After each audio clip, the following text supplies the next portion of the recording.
Hi folks, Chuck here again, coming to you from our haunted attic, and it seemed an appropriate time as we head towards Halloween to talk about a question that I do get asked occasionally and that apparently a lot of other horror writers do as well, which is what scares horror writers? I think probably the basic answer to that is the same stuff that scares everyone else. Which is why horror writers are able to write stuff that horrifies or frightens or scares other people. Specifically, though, we're all scared of different stuff. And sometimes that makes its way into our books. I can tell you a few things about the things that scare me. I'm scared of spiders. I live in Australia where the spiders are often quite big and often quite venomous. I'm not scared of your basic house spiders or your daddy longses, what have you, but anything huntsman sized or bigger, I have a real phobia of. What else? I'm scared of heights. Again, not middling heights. I can go up a few floors and look out a window and be fine, but I've been to Europe, for example, and gone up in some very high places like what's called the Pickle in London, and the Eiffel Tower, Notre Dame in France, and I didn't cope well with those sort of heights. There's just that phobia of falling in the back of my head, and those fears haven't necessarily made their way into my writing. As an adult, as a now 55-year-old, the things that tend to frighten me beyond surface level stuff are, I think, things that you can't really get away from in life, certainly not as an adult. I don't fear death as much as you might think, particularly, especially given that I've kind of looked down the barrel of it in the last year. We're coming up to a year since my quadruple bypass surgery, which I very much wasn't sure that I'd survive. I'm more afraid of the death of family and friends. That holds a particular horror for me, and I've already experienced enough of that to do me for a very long while. Thank you very much. I am afraid of the world that allows people to treat other people badly. I know that makes me sound like a woke lefty, unironically, and you know what?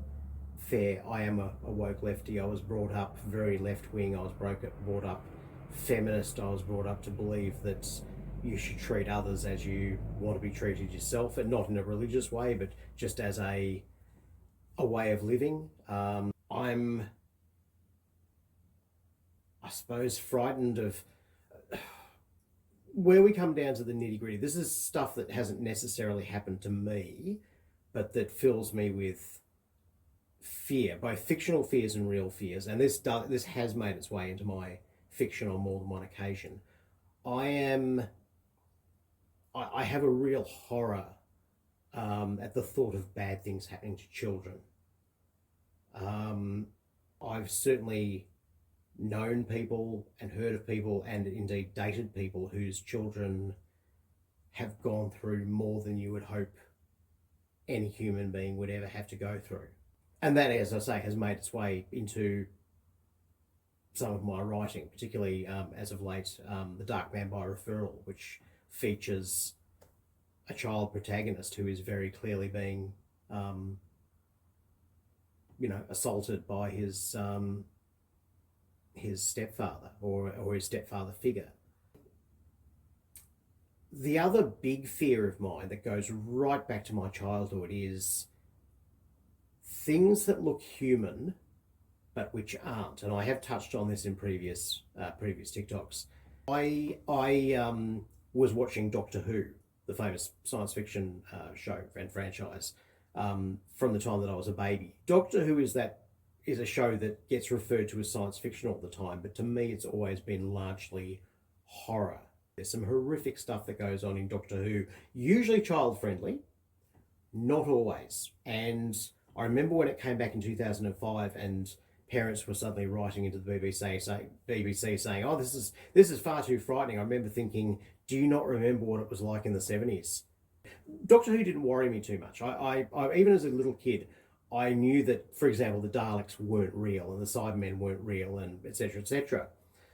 It was more when it delved into things that too closely resembled real things that it worried me as a kid.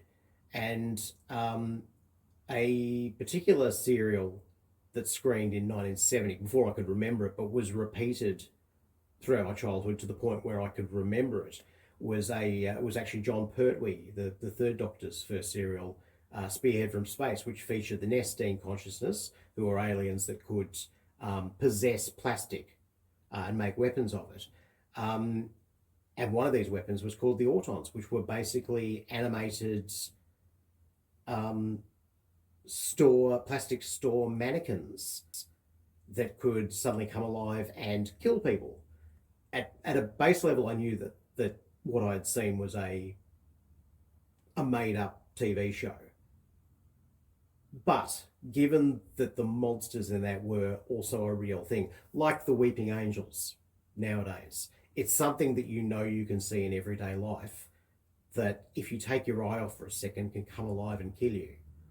And that's a very powerful bit of horror right there. That probably also, gets reflected in things like giant bug movies. Fear of things that look human but aren't has really only kind of not escalated but been supported throughout my whole life by films like John Carpenter's The Thing.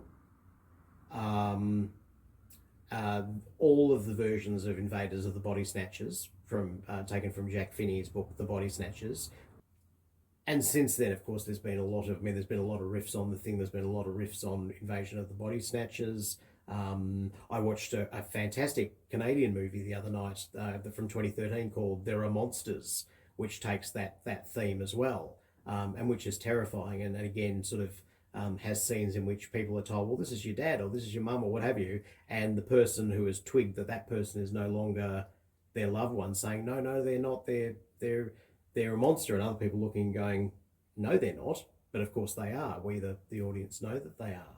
So I've read a few articles recently that whole fear of things that look human but aren't, relating to the uncanny valley, which for those of you who don't know is that idea that something that looks human but doesn't quite look right, just a little bit off.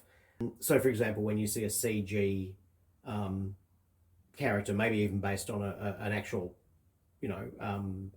actor appear in a movie or a game, you've got a reaction to it, a sort of an automatic reaction in that you recognise it as not actually being human, even though it looks human, and it weirds you out. And there is a train of thought that suggests that we have this as a kind of an automatic response because at one point in our evolution, when we weren't the only species of human on the planet, which is a fact, there was a time when there was something like 7 or 8 or 12 different species of essentially human. Possibly it's an evolutionary kind of failsafe that sort of goes, oh, this thing looks a bit like you, but don't give it any of your water or your food or your women, because it's not actually of you. I guess there's also the mundane fears, and sometimes mundane fears are just as weighty as fears of zombies or ghosts or spiders or what have you. I'm afraid of what would happen if I went bankrupt and was out on the street. Of what will happen with my health as I get older. I've lived since I was 6 under the kind of the shadow of various chronic health conditions, although I didn't really start thinking of them as chronic health conditions until maybe the last 10 years. It's a very expansive subject. It's probably something I could talk about for a long time, but precious of time and what TikTok will allow. So yeah, please drop a comment, tell me what you think. What scares you?